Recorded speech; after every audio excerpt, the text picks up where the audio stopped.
Ya, Assalamualaikum, salam,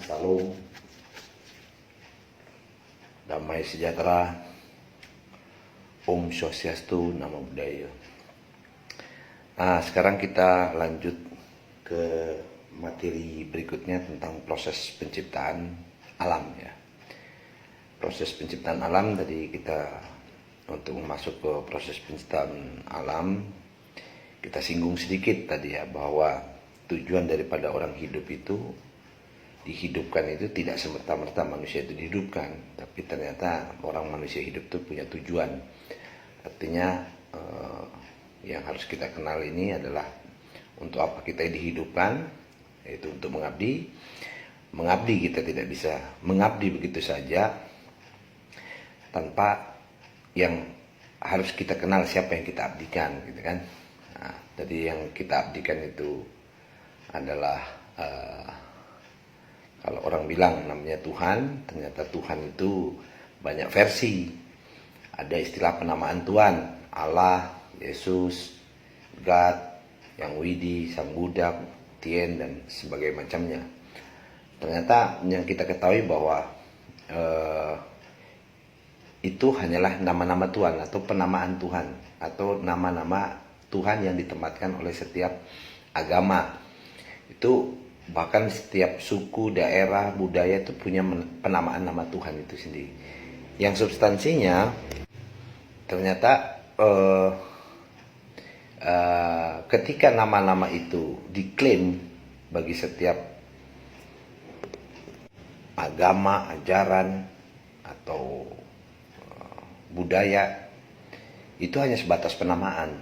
Harus ada pemersatu dari setiap nama-nama itu. Maka kita ambil kesimpulannya bahwa nama-nama itu kita persatukan, yaitu pencipta, sang pencipta. Maka jika disebutkan nama-nama itu disebut sang pencipta. Apakah itu Allah pencipta? Iya. Yesus pencipta? Iya. Sang Widi pencipta? Iya.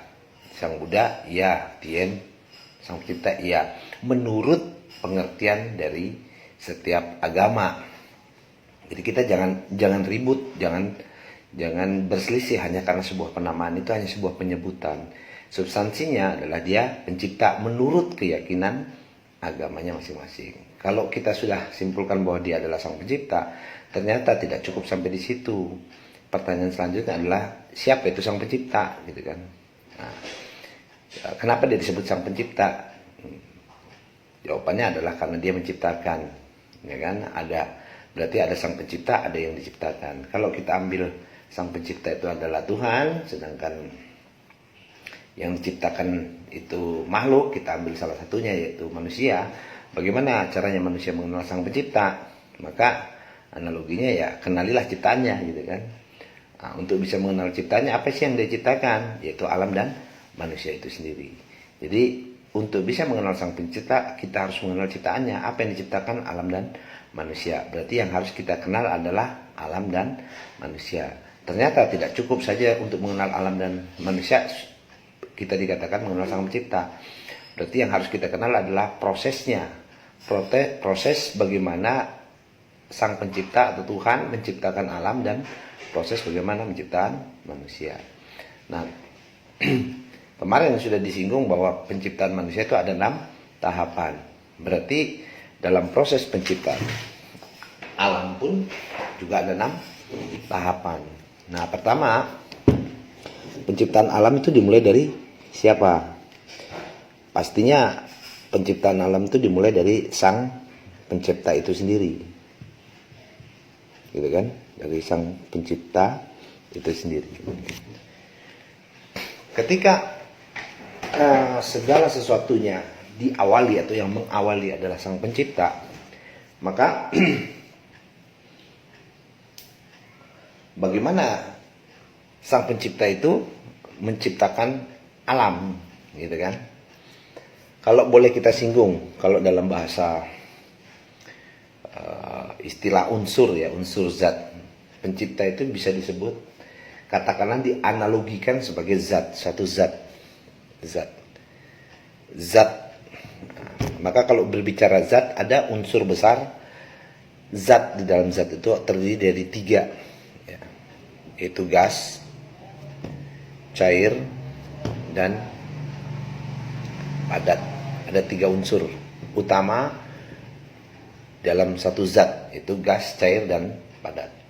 Nanti juga diurai lagi tuh, gas terurai, cair juga terurai, padat pun juga terurai. Jadi kita garis besarkan bahwa 3 unsur ini yang mendominasi dari suatu unsur yang bisa kita lihat di alam ini, gitu kan?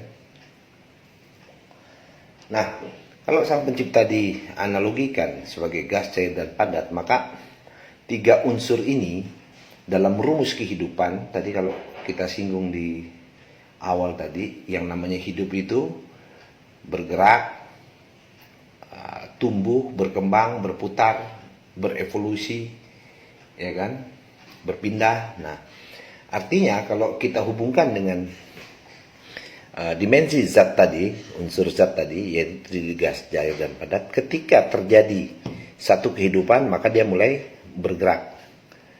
Artinya bergerak, dia mulai berputar, mulai bersentuhan antara gas, cair, dan padat, yang menimbulkan namanya satu ledakan. Ya, terjadi satu ledakan, atau dalam istilah sainsnya itu supernova gitu kan, supernova, atau bahasanya apa sih, Big Bang, ledakan besar. Terjadilah namanya ledakan besar. Di proses alam semesta itu tercipta dimulai gitu, dari satu ledakan besar. Gitu. Nah, ledakan besar itu maka berhamburanlah itu. Ada banyaknya sebuah partikel-partikel di situ. Kalau kita melihat ketika bom diledakkan itu, yang terlihat itu adalah serpian partikel sama bentuk asap, gitu kan. Nah, kalau asapnya itu disebut hidrogen. Sedangkan partikel atau disebut partikel ringan. Sedangkan partikel beratnya disebut dengan helium. Nah, ini masih unsur yang sangat sederhana nih. Waktu terjadi ledakan yang kita bisa lihat itu adalah partikel ringan dan partikel berat. Ringan disebut hidrogen, atau berat disebut helium. Nah, ketika terjadi ledakan itu, maka terjadilah proses yang namanya kehidupan itu mulai berproses. Tadi namanya hidup itu bergerak, berputar, ya kan, tumbuh, berkembang. Nah, mulailah tuh partikel yang melayang-layang di atas cakrawala ya istilahnya ya. Itu mulai bergerak tuh. Dari titik pusat dia mulai bergerak tuh, dalam bentuk pecahan-pecahan partikel tuh. Dia mulai bergerak, berputar, ya, mengelilingi dari titik terpusat terendah sampai membuat sebuah pusaran besar. Kalau kita bisa lihat itu penggambarannya itu, pecahan partikelnya itu seperti obat nyamuk tuh loh. Obat nyamuk. Nah, itu ada titik pusatnya itu. Dari pusat ledakan itu mulai meledak. Yaitu dari yang terkecil titik pusatnya sampai kepada yang lingkaran terbesar. Nah, itu masih pecahan-pecahan partikel yang masih berantakan tuh. Bentuk partikel berat dan partikel asap. Jadi dikelilingi oleh asap-asap di situ. Nah, nanti dalam rumus kehidupan bahwa partikel-partikel berat yang senyawa nanti akan mengadakan satu ikatan, saling mengikat antara satu partikel dengan partikel yang lain yang unsurnya senyawa gitu. Nanti dia mulai mengikat gitu. Begitupun juga di asap itu. Maka partikel-partikel yang berat tadi itu, ya, partikel kecil-kecil ketika dia mulai mengikat satu sama lain, ya, mengumpul pada satu titik pusat tuh, titik pusat kumpulan-kumpulan itu menjadi satu tempat, ya, seperti ada titik di tengah lalu melingkar-lingkar terus seperti obat nyamuk tuh. Nah, baru nanti di situ tercipta yang namanya langit dan bumi. Nah, pertanyaannya langitnya mana, buminya mana, gitu kan? Nah, dari partikel-partikel berat tadi yang masih bertebang bebas lalu berputar, dia membuat sebuah lingkaran seperti halnya obat nyamuk tadi itu. Yang berat itu saling mengikat satu sama lain, mengumpul kepada titik pusat. Nah, titik pusat ini nanti menjadi satu tempat berlangsungnya satu kehidupan, atau disebut dengan bumi. Ya, disebut dengan bumi. Sedangkan putaran yang tadinya mengecil menjadi membesar seperti obat nyamuk tadi itu menjadi lapisan, atau lapisannya itu nanti yang disebut dengan garis edar. Tempat beredarnya nanti planet-planet yang mulai membentuk, ya, tapi saya belum cerita, masih garis edarnya dulu. Di kelilingnya masih banyak partikel-partikel berat yang belum menyatu tuh, masih berhamburan bahasanya tuh. Dia masih berhamburan, belum masuk dalam garis edar itu, ya, dimana di dalam lapisan-lapisan itu masih, ya, jadi partikel-partikel yang masih melayang-layang, yang belum menyatu, yang belum berkumpul menjadi satu kesatuan bentuk, itu masih terbang bebas dan mulai memasuki garis-garis edar yang ada di cakrawala atau di garis edar berputar di situ. Sedangkan asap-asapnya juga masih melayang-layang di atas tuh. Masih berbentuk gas tadi, hidrogen gitu kan. Masih panas gasnya itu, asapnya masih panas gitu kan. Nah, mulai itu terus berputar tuh. Mulai berputar, maka titik pusat tadi partikel yang mengumpul menjadi satu itu disebut tempat berlangsungnya satu kehidupan, atau disebut dengan bumi. Sedang garis-garis edar yang menjadi lapisan-lapisan nanti disebut dengan langit. Gitu. Berarti bisa kita simpulkan pertama itu bahwa tahapan pertama dimulai dari sang pencipta itu sendiri. Setelah itu yang kedua mulai terbentuklah yang namanya langit dan bumi. Masih sangat sederhana sekali. Nah, ketika proses kehidupan itu terus berputar, ya, maka yang partikel tadi membentuk tempat dinamakan bumi, mulailah membentuk satu tempat di titik pusat tadi, di tengah itu, titik pusat di tengah. Yang kalau kita zoom itu, ya kan, kalau kita zoom, nanti di dalam bumi itu terdapat yang namanya daratan tinggi, atau yang disebut dengan gunung. Sedangkan daratan rendah disebut dengan daratan rendah. Nanti daratan rendah juga ada yang paling rendah berupa kubangan. Kubangan besar sama dengan kubangan kecil. Itu terbentuk secara alamiah ya di bumi itu sendiri. Nah, Sedangkan di dalam bumi ini juga terdapat berbagai macam unsur, ya. Unsur di dalam tanah itu sendiri, ya. Unsur-unsur zat-zat yang menjadi cikal bakal satu makanan, ya. Kan semua dari unsur zat sebenarnya. Jadi makanan-makanan juga mengandung zat protein, zat karbohidrat, semua termasuk zat magnesium, mangan, seng, apalagi fosfor, uranium, apalagi, ya, zat-zat itu yang nanti juga akan menjadi cikal bakal daripada sumber makanan, termasuk biji-bijian gitu, cikal bakal daripada satu sumber makanan. Maka gas-gas yang ada di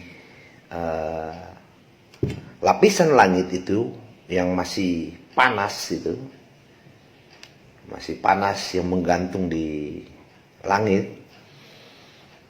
maka berangsur-angsur akan turun ke bumi gitu.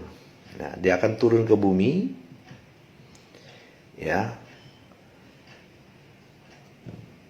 turun bumi berupa air, ya. Jadi kalau gas yang ada di atas langit itu ketika dia masih panas, terus dia menyentuh satu partikel, nanti dia turun menyentuh partikel atau menyentuh daratan menjadi satu air, ya.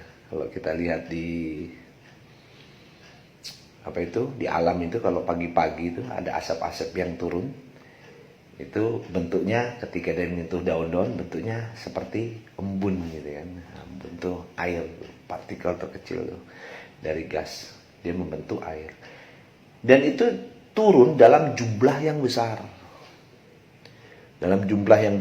lalu partikel itu atau air itu menutupi daratan-daratan yang masih kubangan atau daratan-daratan rendah yang berkubang tadi, menutupi permukaan tanah. Maka nanti terciptalah yang namanya, kalau yang besar disebut laut, sedangkan yang kecil disebut nanti sungai atau danau. Nah, ini bagaimana bumi atau tempat berlangsungnya kehidupan itu mulai terbentuk dari kumpulan partikel-partikel berat yang saling mengikat satu sama lain, yang senyawa, maka membentuk satu tempat.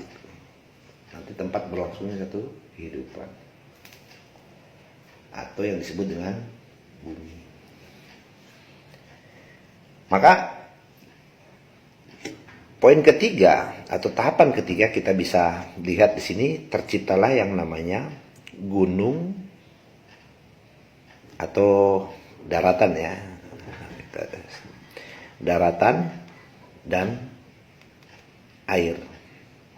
Nah, daratan nanti terbagi daratan tinggi dan daratan rendah. Mulai itu yang paling sederhana itu. Terus yang keempat, selanjutnya kita kembali ke langit tadi yang merupakan garis edar itu, yang terdiri dari beberapa lapisan. Ada 7 lapisan tuh, ya, yang melingkar-lingkar dari yang terkecil sampai yang terbesar seperti obat nyamuk gitu. Nah, lapisan-lapisan langit ini yang tadi partikel beratnya masih melayang-layang, mulai juga melakukan satu ikatan.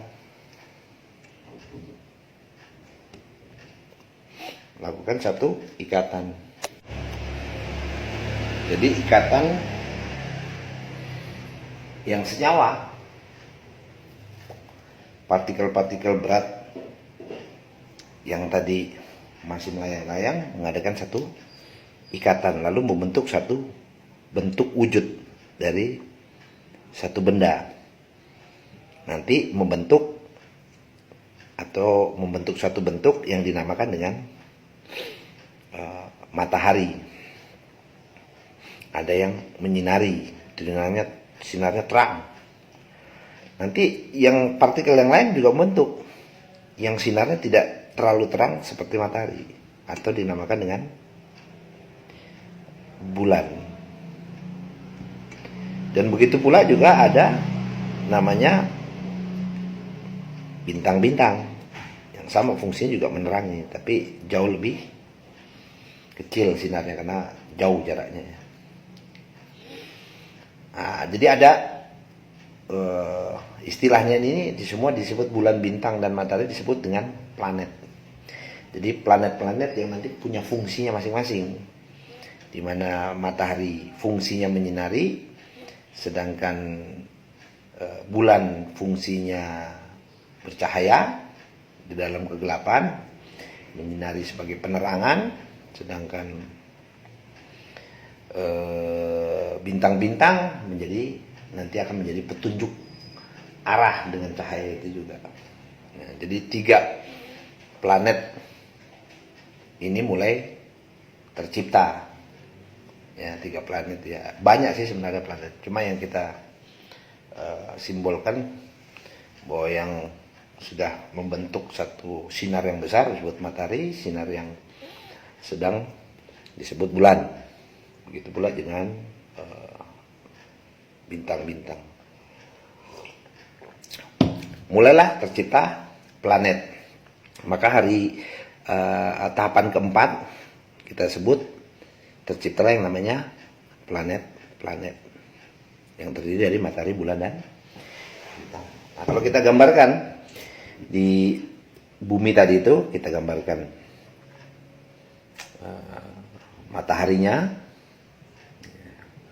terus kita gambarkan bulannya, dan kita gambarkan juga bintang. Nah, mulai di sini proses kehidupan mulai berangsur-angsur berjalan. Dia tumbuh, bergerak, jalan. Ya, konsep kehidupan itu.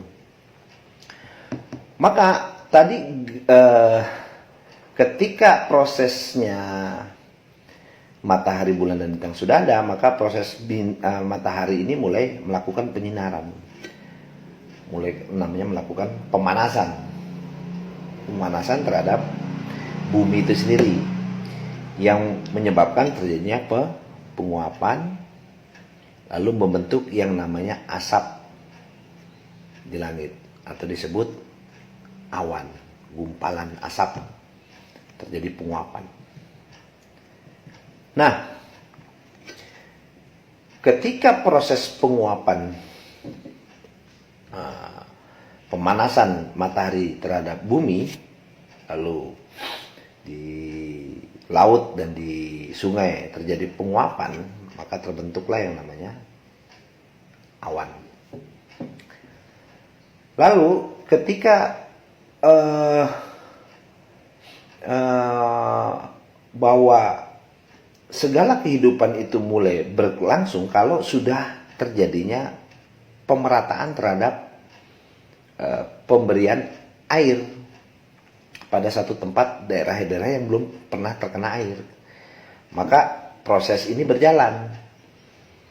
Nah, ketika matahari menyinari lalu menjadi penguapan, air itu menguap jadi awan, lalu awan membawa kandungan air lalu ditiup oleh gisaran angin ke satu tempat daerah yang tandus atau yang kering. Maka turunlah hujan di daerah yang kering. Nah, ketika hujan turun atau air turun membasahi daerah yang kering, yang mana di dalam unsur tanah tadi itu sudah memiliki kandungan makanan, zat-zat makanan, maka tumbuhlah di dalam tanah itu mulai tumbuh yang namanya jenis tanaman atau tumbuhan.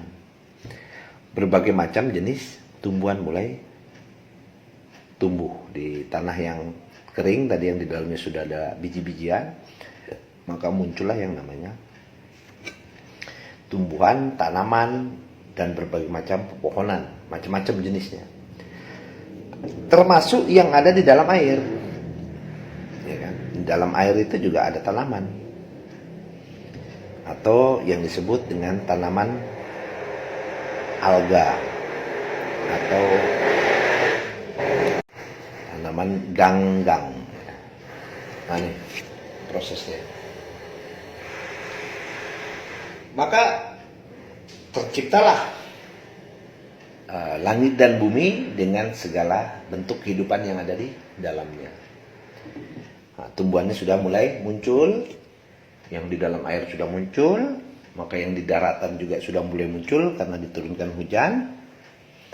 Nah, di sini proses kehidupan berlangsung. Nah, di tahap kelima, jadi mulai muncul yang namanya makhluk bernama tumbuhan. Cuma bukan hanya tumbuhan di situ. Ada makhluk yang beriringan setelah tumbuhan itu mulai muncul. Nah, kalau kita kembali kepada konsep kehidupan tadi, bahwa tadi ada 3 konsep kehidupan, yaitu kehidupan itu sendiri, kematian, dan kebangkitan, maka segala sesuatu yang hidup itu, secara hukum ketetapan, segala sesuatu yang hidup pasti akan mati. Dan segala sesuatu yang hidup berasal dari yang mati. Atau segala sesuatu yang ada berasal dari ketiadaan. Ya, tadinya tumbuhan itu tidak ada, sekarang sudah ada karena sudah ada elemen atau komponen yang sudah terisi semua di dalam bumi itu. Nah, yang terjadi ketika tumbuhan yang ada di dalam air ini berupa alga atau ganggang itu punya masa berlaku, di mana ketika dia hidup suatu saat dia akan mati, gitu kan. Nah, ketika dia mati, maka tumbuhan alga atau ganggang ini mulai terurai ke dalam tanah, baik tanah yang di laut maupun di sungai itu sendiri. Dia terurai ke tanah. Nah, ketika terurai ke tanah, dia bercampur dengan unsur zat yang ada di dalam tanah. Jadi unsur zat di dalam tanah ini banyak ya, yang seperti saya katakan tadi itu. Ada fosfor, mangan, seng, besi, protein, semua unsur zat ya. Bisa mungkin Anda lihat nanti dia unsur-unsur kimia, kurang lebih ada 117 lebih kali ya, kurang lebih unsur zat yang ada di dalam tanah. Sedangkan tumbuhan yang alga ini juga tadi tumbuh itu karena adanya unsur yang paling dasar waktu itu biji-biji yang ada di dalam tanah itu sendiri. Maka muncullah yang namanya tumbuhan di dalam air, alga atau ganggang. Nah, setelah dia mati, tumbuhan itu terurai. Ketika dia terurai, maka dia bercampur lagi dengan unsur zat di dalam tanah, atau bersenyawa kembali, mengikat kembali. Ya. Nah, ketika mengikat kembali dengan unsur tanah, muncullah makhluk baru di dalam air itu sendiri, berupa jentik-jentik kecil gitu, kayak bakteri gitu. Ya, mulai banyak muncullah yang namanya dunia sel. Nah, sel, jadi partikel terkecil makhluk mulai muncul tuh, yang disebut dengan sel atau mikroorganisme. Munculnya namanya mikroorganisme yang disebut dengan sel, ya. Mikroorganisme. Jadi sel terkecil, ya. Organisme terkecil. Nah, bentuk daripada sel ini adalah dia sel tunggal. Sel tunggal. Sel tunggal ini disebut juga amuba. Kenapa dia disebut amuba ya? Karena berkelamin ganda, kelaminnya ganda. Kelamin ganda. Artinya kelamin gandanya itu antara jantan dan betina masih menjadi satu kesatuan. Sel tunggal ini, nah, yang ada di alam. Nah, ketika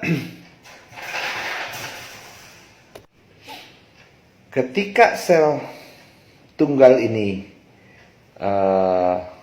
mulai bermunculan di dalam air, maka tadi proses tumbuhan alga atau ganggang yang sudah mati mulai muncul lagi. Ada periodisasinya. Dia muncul lagi tumbuhan itu. Ya, mulai lagi tuh tumbuh. Termasuk juga muncul makhluk baru bernama mikroorganisme atau sel tunggal. Ya, atau istilahnya amuba atau sel berkelamin ganda. Dia masih selnya tunggal.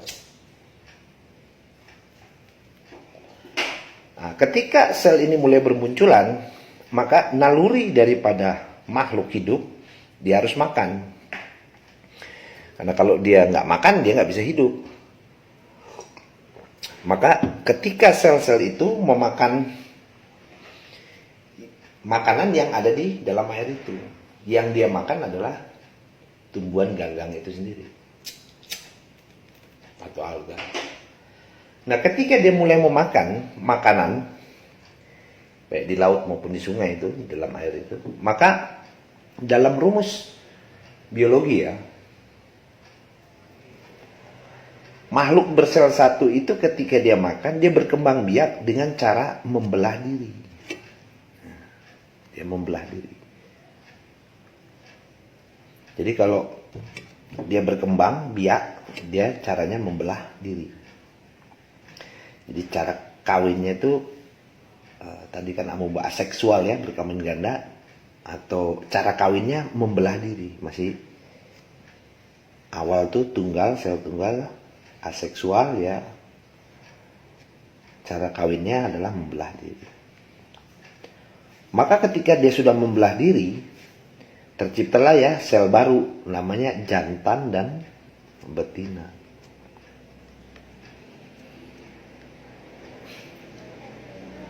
Ketika mereka membelah sel itu, maka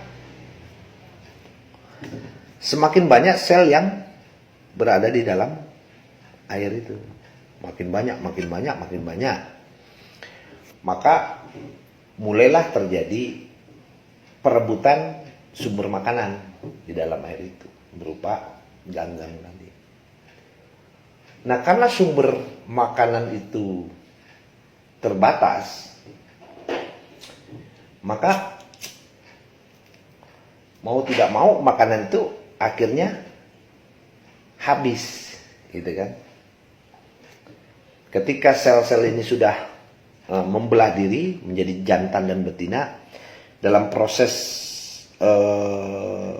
perkawinannya lagi sudah tidak lagi aseksual atau membelah diri, tapi kawin antara jantan dengan betina.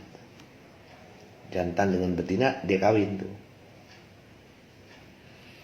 Saling kawin, maka akan muncul sel-sel baru. Dan ketika perkawinan antara sel yang satu dengan sel lainnya, maka pasti akan merubah bentuk sel yang jauh lebih baik dari sel yang sebelumnya. Nah, misalnya kalau saya buat gambar selnya tadi bulat, sekarang saya gambarkan ilustrasi aja ya, gambar selnya berubah jadi kotak. Sel yang lebih baru dan jauh lebih banyak misalnya, semakin memenuhi tempat di situ. Maka ketika saking banyaknya, otomatis sumber makanan itu menjadi satu-satunya lahan untuk mereka bertahan hidup. Nah, semakin banyak, habislah sumber makanan hidup, sumber makanan itu. Yang membuat dia harus menunggu, sel harus menunggu makanan yang ada di dalam berupa ganggang atau alga tadi itu menunggu waktu masa dia tumbuh kembali. Sedangkan sel-sel yang sudah semakin banyak dan bentuknya sudah bermacam-macam, yang menyebabkan mau tidak mau cara bertahan hidup mereka melakukan yang namanya kanibalisme atau saling memakan satu sama lain antara sel yang satu dengan sel yang lain sambil menunggu proses tumbuh lagi, tumbuhan baru, ganggang lagi, muncul kembali. Terjadilah proses yang namanya kanibalisme atau saling memakan antara sel yang satu dengan sel yang lain. Nah itu fitrahnya tuh, maka sel saling makan memakan. Itu disebut kanibalisme. Maka ketika terjadi proses kanibalisme, ya kan, untuk mempertahankan hidup, ada yang saling memakan, ada yang berusaha untuk melepaskan dari proses kanibalisme. Ada sel yang mulai keluar dari habitatnya, ya, keluar, atau disebut dengan mutan. Mutan itu keluar dari habitatnya, atau berpindah, atau mutasi, atau kalau dalam bahasa agama itu istilahnya namanya hijrah, gitu.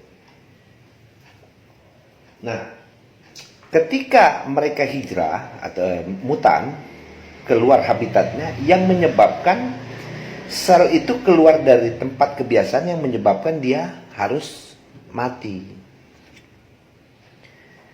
Ya keluar ke daratan lah, katakanlah begitu. Dia keluar dari daratannya yang membuat dia harus mati. Ya, ada yang bertahan misalnya 1 jam, ada yang bertahan 2 jam, ada yang bertahan 1 hari, ada yang bertahan 2 hari, ada yang bertahan katakanlah sampai seminggu. Dan toh mati-mati juga, karena memang konsep kehidupan segala yang hidup pasti mati. Maka nalurinya membawa untuk keluar dari habitatnya yang membuat dia tidak bisa bertahan, akhirnya dia mati di tempat yang baru. Ketika mati, si sel ini, makhluk sel ini mati, dia terurai lagi tuh. Raganya atau wujudnya terurai lagi ke dalam tanah. Nah, terurai ke dalam tanah, maka dia menyatu lagi dengan unsur tanah. Nah, ketika proses alam itu mulai berjalan lagi, seperti pemanasan lagi, terus penguapan lagi, terus awan bergeser kepada tempat yang tandus, turunlah hujan. Maka ketika turunnya hujan, maka makhluk-makhluk yang ada di bawah yang tadi sudah mati, hidup kembali. Oleh dengan turunnya air tadi itu, dia mulai hidup lagi. Tapi dengan bentuk sel yang berbeda. Berbeda lagi bentuk. Nah, katakanlah saya sebagai penggambaran, saya gambarkan selnya menjadi segitiga gitu ya. Hanya sebatas penggambaran ya. Faktanya ya, mungkin bentuknya nggak seperti itu. Ya saya juga nggak tahu ya, gambarnya mungkin ya. Ini hanya istilah analogi itu. Berbentuk sel yang baru dalam habitat yang berbeda. Maka terjadi lagi lah proses kehidupan lagi baru di tempat yang berbeda. Nah, di tempat yang berbeda, maka yang selnya sudah berubah bentuk, dia melakukan hal yang sama seperti yang pertama tadi itu. Makan lagi tumbuhan yang ada di sekitarnya. Nah, melakukan hal yang sama sampai dia harus mutan lagi ke tempat lagi yang berbeda gitu. Ada yang kanibalisme, ada yang berpindah lagi. Dan itu prosesnya jutaan tahun dari evolusi satu makhluk bernama sel yang nantinya secara perjalanan dia akan merubah bentuk. Nah, tadi dari bulat, kotak, terus segitiga. Dalam perjalanan evolusi secara bertahun jutaan tahun lamanya, dia merubah bentuk. Merubah bentuk menjadi makhluk yang memiliki satu wujud. Nah, jadi kalau bisa dikatakan bahwa terjadinya makhluk sel itu berevolusi menjadi makhluk yang berwujud bentuk. Kalau kita bisa lihat di alam, seperti terjadinya namanya metamorfosis. Dari kecebong menjadi bentuk katak. Nah, itu namanya metamorfosis. Dan itu prosesnya, perjalanannya dulu itu panjang tuh untuk menjadi makhluk yang berbeda-beda. Kalau kita lihat di dalam perut ibu pun juga manusia itu berasal dari sel juga, sel sperma. Dia ketemu dengan sel telurnya, dia berubah bentuk secara metamorfosis, evolusi. Dalam perut ibu dipersingkat jadi 9 bulan. Kalau di alam tuh Evolusi dari makhluk sel itu berwujud jadi bentuk itu jutaan tahun. Nah, dalam perjalanan selnya, ya kan, itu nanti ada yang membentuk makhluk, ya, makhluk yang berjalan dengan perutnya. Jenisnya itu berjalan dengan perut. Ya, bisa kita contohkan seperti ular, cacing, ya, yang bermacam-macam tuh yang berjalan dengan perutnya itu, ya, tidak berkaki gitu. Nah, itu jenisnya macam-macam.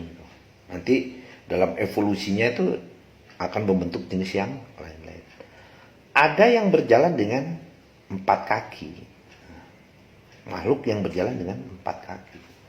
Dan 4 kaki nanti juga dari tekstur tanah, dari struktur tanah yang berbeda itu membuat bentuknya pun berbeda-beda. Yang bisa kita lihat hari ini adalah sapi, kambing, domba, kuda, macam-macam. Ada juga nanti makhluk yang berevolusi dengan 2 kaki. Nah, 2 kaki itu nanti macam-macam. Ada yang namanya bebek, ayam, simpanse, orang hutan, termasuk manusia itu sendiri. Tapi bukan manusia namanya, masih disebut hewan. Ya, belum bisa disebut sebagai manusia. Masih jenis kategori hewan. Tapi bukan manusia itu dari monyet, asalnya bukan. Ya gennya berbeda. Monyet ya monyet, jenisnya monyet ya simpanse, orang hutan, gorila, ya kan, bonobo, monyet kinantan, nah, macam-macam. Nah, beda genomnya dengan manusia. Ya, kemiripannya ada, kalau secara struktur DNA-nya perbedaannya nih nggak jauh gitu loh. Jadi kalau kita bisa gambarkan dalam struktur sel itu ada istilah genom ya. Genom itu atau di dalam sel itu, kalau kita gambarkan sel itu terdiri dari sel dan inti sel. Gitu. Kalau kita lihat telur itu lingkarannya, ada sel, ada inti sel. Nah, di dalam inti sel itu ada lingkaran lagi dinamakan dengan kromosom. Nah, itu kita istilahkan namanya kromosom. Kromosom itu adalah data atau data historis atau historikal dari sejarah perjalanan makhluk. Kromosom itu yang bentuknya kayak pita berkelin tuh. Kalau saya gambarkan, di dalam kromosom itu ada pita berkelin, gitu ya. Pita berkelin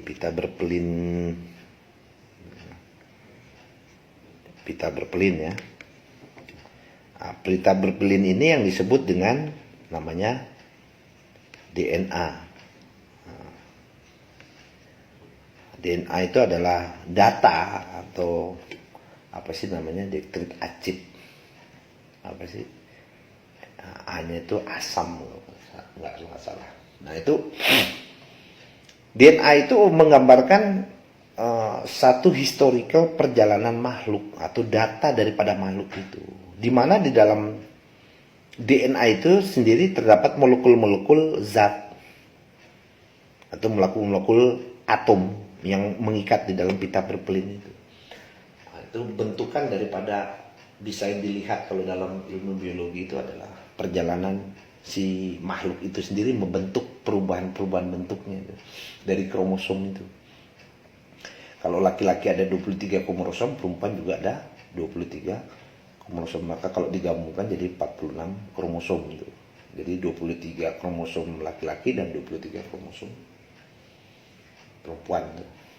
Nah, pita berkelin ini, molekul-molekul zat yang mengikat di dalam pita berkelin itu adalah unsur atom atau partikel terkecil lagi. Jadi sel itu, kalau kita lihat, sel itu partikel terkecil yang di dalamnya sel itu ada namanya inti sel. Nah, di dalam inti sel sendiri ada yang namanya kromosom. Nah, kromosom itu tempat menyimpan data. dari perjalanan historical satu makhluk.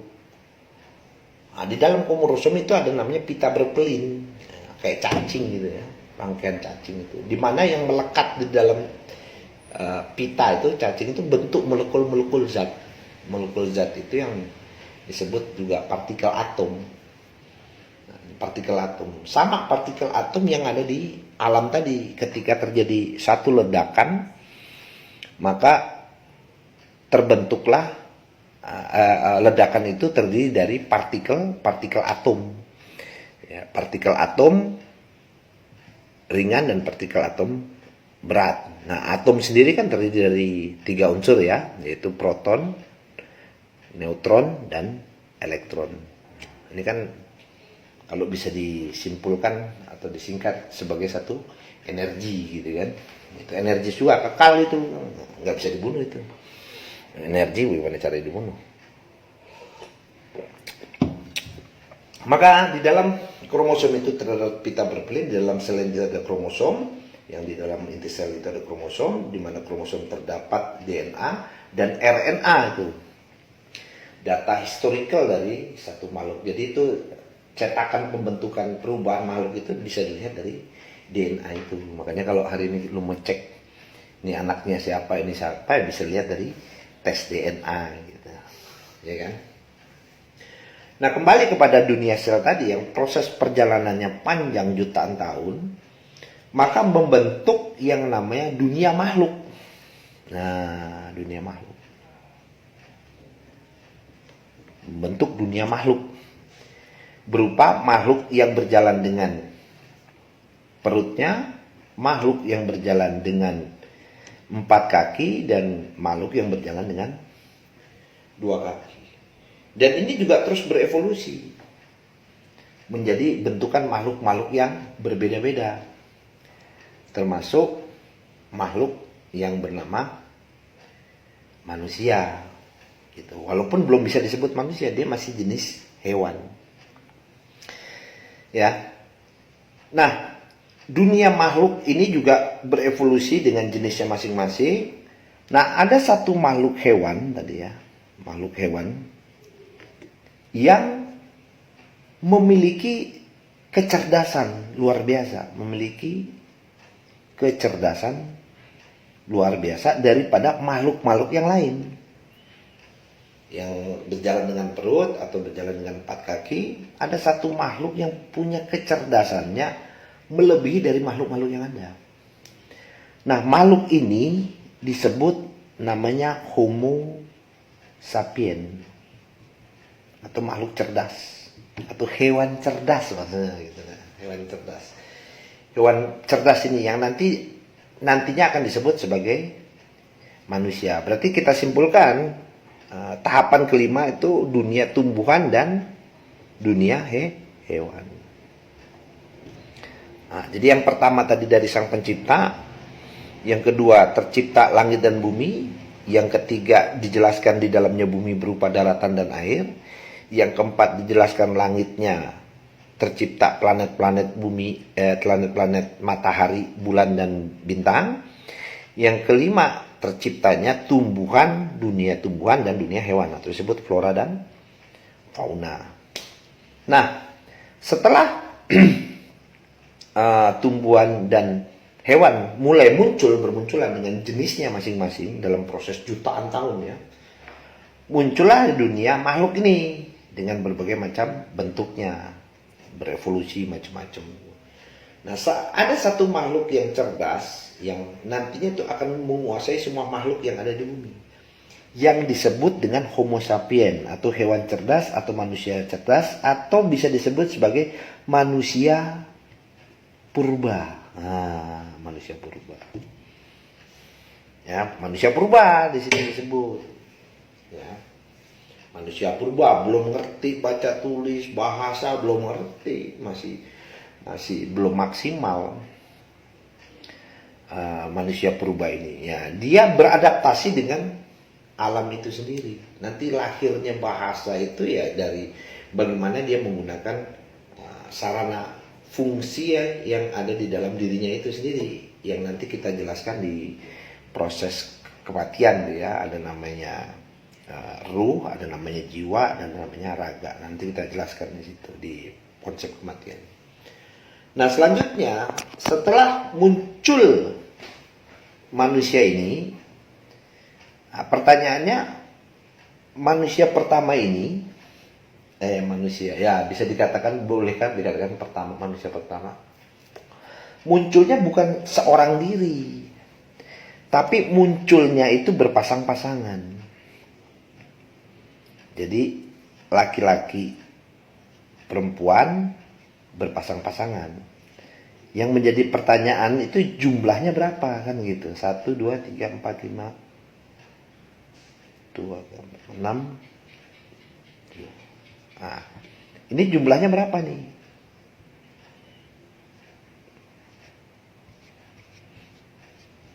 Kita lihat di sini bahwa makhluk yang berhasil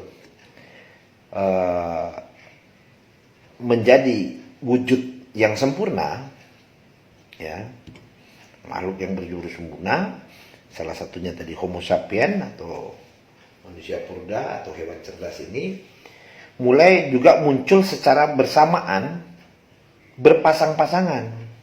Nah, jumlahnya itu adalah 8 pasang. Jadi 8 pasang itu terdiri dari 8 laki-laki atau jantan dan 8 betina atau perempuan. Dan ini tersebar di dalam struktur tanah. Nanti kalau Anda boleh mau cek berapa jumlahnya, nanti Anda boleh cari literatur Anda sendiri. Tergantung nanti Anda literaturnya apa yang menjadikan ukuran. Kalau saya bisa membuktikan literaturnya itu dari salah satu sumber yang bisa dipercaya. Ya kan? Kalau saya menggunakan kitab suci, jadi dasarnya dari kitab suci. Jadi 8 pasang ini adalah laki-laki dan perempuan yang terdiri dari struktur tanah di belahan bumi. Ada struktur tanah merah, gitu. Ada struktur tanah putih, ada struktur tanah hitam. Nah, ini yang menjadi cikal bakal makhluk. Ada makhluk hitam, putih, dan merah. Serta ada makhluk perpaduan dari hitam, putih, dan merah, yaitu coklat. Ya, jadi ini cikal bakal makhluk, ya, termasuk makhluk yang berjalan dengan perutnya, berjalan dengan 2 kaki, dan berjalan dengan 4 kaki. Nah, itu macam-macam. Ada hitam, putih, merah. Tergantung struktur tanah di mana makhluk itu muncul, gitu. Misalnya di dalam garis-garis gunung itu ada garis merah, hitam, putih maupun merah, itu akan muncul makhluk berbagai macam makhluk. Ya, termasuk coklat. Kalau coklat itu perpaduan antara hitam, putih, dan merah. Berarti kalau 8 pasang muncul, 8 pasang laki-laki, berarti laki-laki 8, perempuan 8, hitam menjadi 16. Putih menjadi 16. Merah menjadi 16, dan coklat menjadi 16. Jadi total makhluk yang pertama kali muncul berhasil menjadi satu makhluk berwujud adalah 16 dikali 4. Totalnya berapa tuh? Itu totalnya 46 makhluk Homo sapien, ya. Saya sebut Homo sapien karena kalau hewan dan hewan yang berkaki 2 dalam jenis yang lain banyak juga, kaki 4 maupun berjalan dengan perutnya juga banyak. Yang saya bicarakan nih Homo sapiens atau manusia purba pertama. Yang muncul itu adalah 46 pasang. Jadi 46 terdiri dari 16 laki-laki, perempuan hitam, ya kan? Dan 8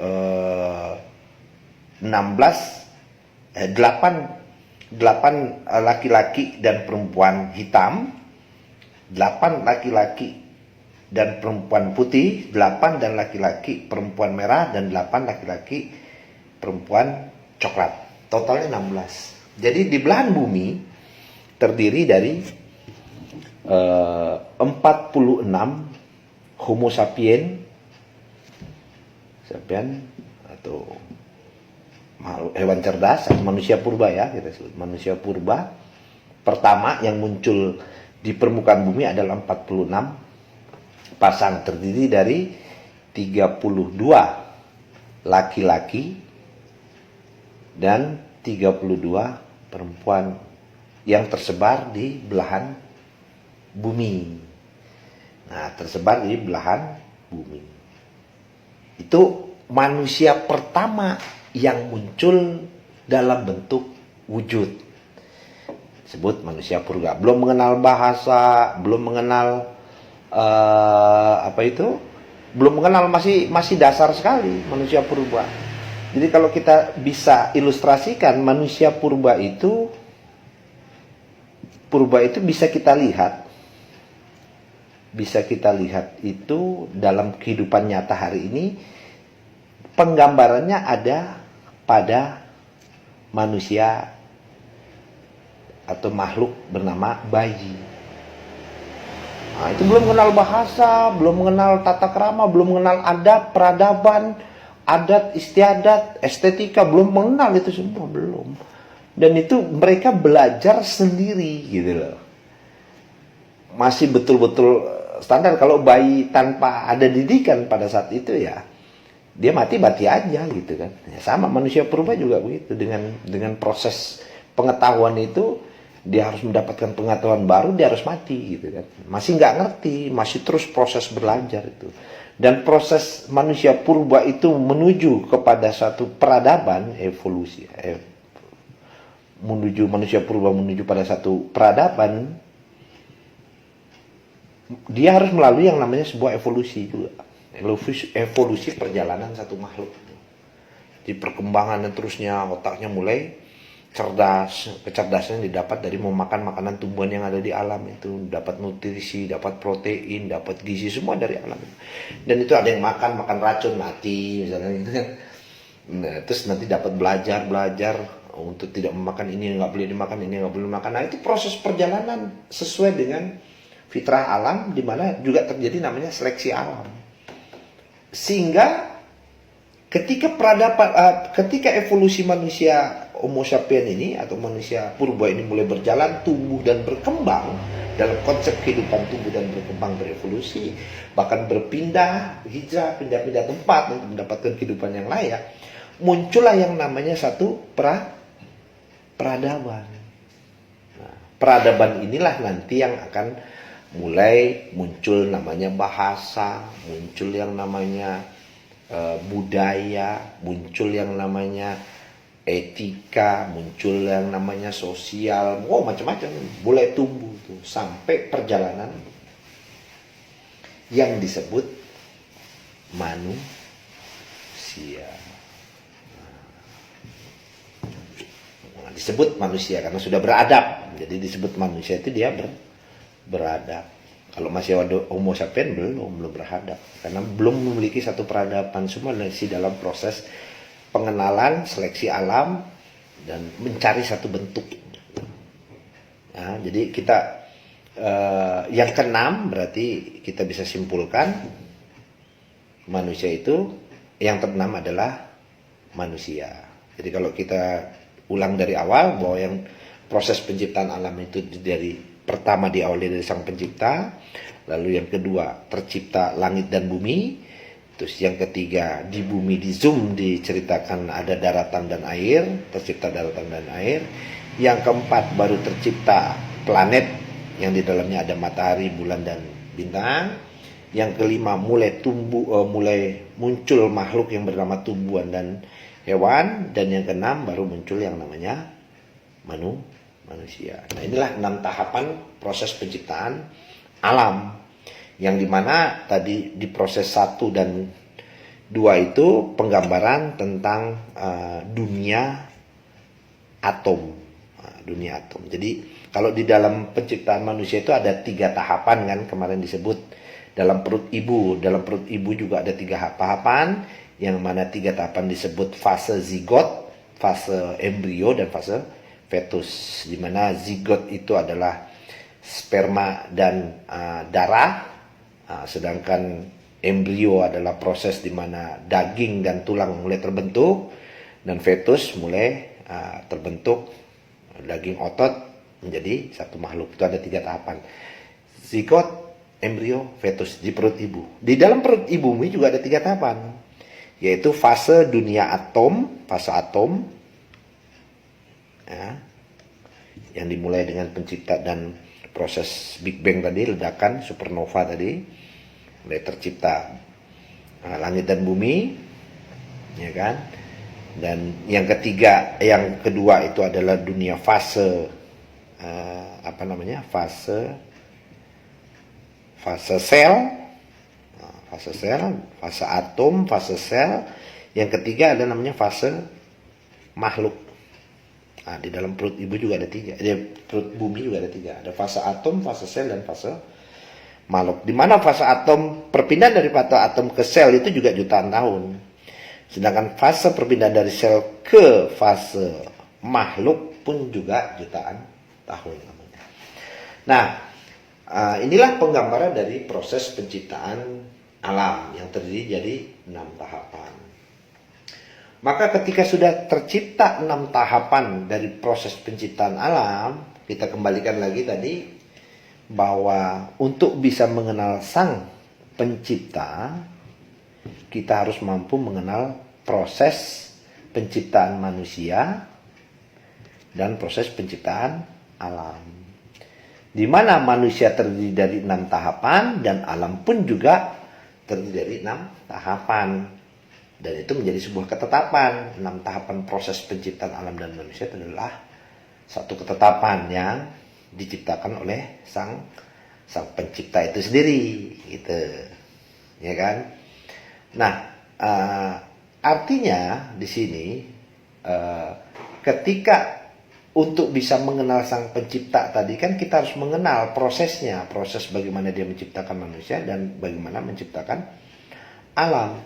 Nah, apakah ketika kita sudah mengenal proses penciptaan alam dan manusia sudah bisa dikatakan mengenal sang pencipta? Ternyata belum. Kalau belum kita simpulkan. Kesimpulan dari mengenal manusia, penciptaan manusia dan penciptaan alam, yang bisa kita lihat di 2 konsep penciptaan tadi, ada sebuah yang namanya ikatan di dalamnya. Ada namanya ikatan, ada namanya struktur, ada namanya tahapan, ada namanya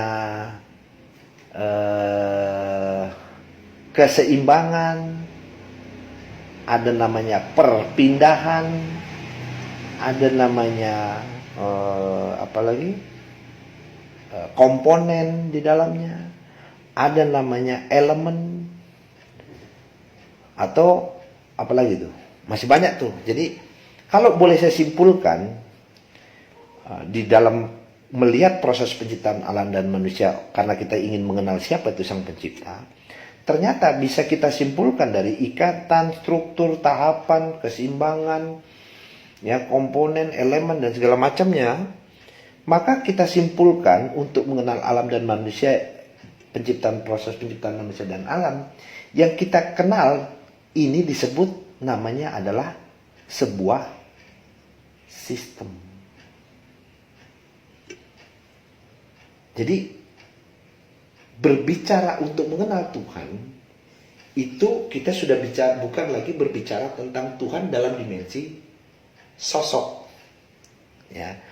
Tapi bukan berarti salah kalau ada orang mensosokkan Tuhan, itu nggak salah juga, karena sosok itu butuh objek sebuah ilustrasi. Jadi memberikan satu penggambaran yang subjek itu kan sulit, ya. Coba berikan saya gambaran ilustrasi tentang sesuatu yang abstrak, kan sulit. Karena Tuhan itu abstrak, ya, tidak bisa ditematkan pada satu sisi. Tapi ketika dia harus ditematkan, maka ditarik dulu ranah objek supaya bisa dijelaskan. Nah, setelah kita melihat dari proses penciptaan alam dan manusia, baru kita mengenal. Berbicara sang pencipta atau berbicara Tuhan, itu sudah bukan bicara lagi tentang sosok, tapi berbicara tentang sebuah sistem. Kesimpulannya di situ. Sistem apa sih? Ya pastinya sistem kehidupan itu sendiri. Nah, sistem ini yang kita melihat bahwa ternyata di dalam sistem itu, yang tadi sudah disimpulkan ada ikatan, struktur, tahapan, dan segala macam terkait dengannya. Ternyata di dalam sistem itu ada namanya aturan. Aturan yang bermain gitu. Ada aturan ikatan, ada aturan struktur, ada aturan tahapan, ada aturan macam-macam tuh. Aturan perpindahan, di mana aturan matahari dan bulan atau semua makhluk yang ada di dalamnya sudah diatur tuh. Sudah diatur oleh sistemnya sang pencipta atau pencipta itu sendiri, sudah teratur gitu. Makanya berbicara sistem itu ada sistem, di dalamnya itu ada aturan, ada kekuasaan. Ada sebuah kekuasaan. Artinya bahwa setiap makhluk itu dikuasai oleh aturan.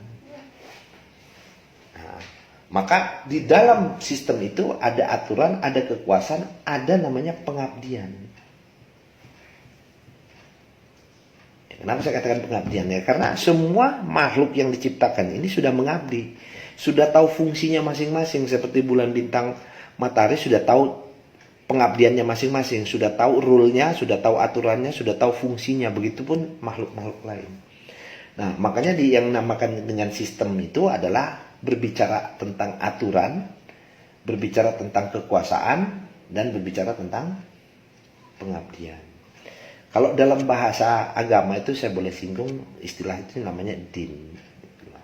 Jadi kalau berbicara din itu bukan sekedar agama, karena din itu berbicara tentang konsep yang jauh-jauh lebih besar daripada agama. Karena itu aturannya berlaku bagi semua makhluk, bukan hanya segelintir makhluk yang disebut manusia, enggak. Alam langit dan bumi itu sudah berdin atau sudah bersistem dengan sistem aturan yang sudah berlaku di alam ini. Makanya kalau kita bicara sistem itu bicara tentang aturan, kekuasaan, dan pengabdian. Maka kalau kita kembalikan kepada penggambaran bahwa kenapa manusia itu diciptakan untuk mengabdi, maksudnya orang yang dikatakan mengabdi itu kalau dia sudah mampu dikuasai oleh aturan. Jadi seseorang itu bisa dikatakan mengabdi atau sesuatu dikatakan pengabdi kalau dia sudah dikuasai oleh aturan. Atau bahasa yang mudahnya, seseorang itu sudah mampu bersistem. Seperti alam ini juga sudah mampu bersistem. Gitu. Nah, jadi berbicara Tuhan sudah lagi tidak berbicara tentang sosok atau penggambaran sesuatu yang diobjekkan. Tapi nggak salah ketika diobjekkan, karena kalau berbicara diobjekkan sebagai suatu penggambaran, ilustrasi agar mudah untuk dijelaskan. Jadi kita kembali bahwa mengenal Tuhan atau mengenal Sang Pencipta bukan sosok atau penamaan, tapi mengenal Sang Pencipta, mengenal sistem aturan kehidupan yang berlaku. Mengenal sistem aturan yang berlaku dalam suatu kehidupan. Atau gambarannya disebut dengan din, istilahnya gitu kalau dalam bahasa kitab. Mengenal sistem aturan kehidupan. Maka kalau mengenal sistem aturan kehidupan, kita harus selaras dengan sistem kehidupan yang berlaku. Aturannya bagaimana? Aturan mainnya seperti apa? Nah, kalau kita nggak mengikuti aturan main seperti yang diberlakukan di aturan yang sudah berlaku di alam, maka kita akan hancur, gitu loh. Akan keluar daripada jalur, atau bahasa istilahnya tuh tersesat lah kalau bahasa kitab tuh dalam kitabiah. Nah, kembali lagi tadi bahwa untuk bisa mengabdi, ya, untuk bisa kita mengabdi kepada Sang Pencipta atau mengabdi kepada suatu sistem aturan kehidupan itu, maka namanya mengabdi pasti ada perintah. Perintah, ada juga lah larangan. Di mana perintah dan larangan ini diberlakukan bagi setiap makhluk yang ada di muka bumi ini.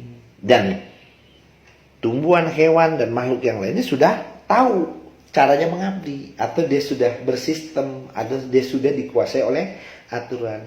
Hanya hari ini manusia yang belum tahu caranya mengabdi. Dia belum tahu kenapa? Karena ketika dia diberikan prototipe ini, dia seperti lupa, padahal dulunya waktu dia masih menjadi sel, dia sudah tahu aturannya. Dan sebenarnya tahunya itu karena dia nggak bisa berbuat apa-apa. Dia sudah dikuasai oleh aturan, dia hanya bergerak berdasarkan sistem aturan yang berlaku, baik suka maupun terpaksa istilahnya. Dia nggak bisa berbuat apa-apa nih sel. Sampai dia diberikan prototipe yang bernama manusia atau penguasanya. Nah, nanti ketika dia sudah jadi manusia ini yang baru dia diingatkan bahwa kamu dulu waktu masih jadi sel juga sudah mengabdi loh, gitu loh, dengan yang aku perintahkan dan aku larang. Nanti ketika kamu sudah jadi manusia, kamu juga harus mengabdi dengan mematuhi perintah dan larangannya. Nah, pertanyaannya, untuk bisa mengabdi berarti harus tahu dong perintahnya. Untuk bisa mengabdi harus tahu dong larangannya. Nah, perintahnya apa? Larangannya apa? Nah, ini saya nggak jawab. Perintahnya apa? Larangannya apa? Nanti itu terakhir kalau sudah Anda mengenal konsep kehidupan mengenal konsep kematian dan konsep kebangkitan.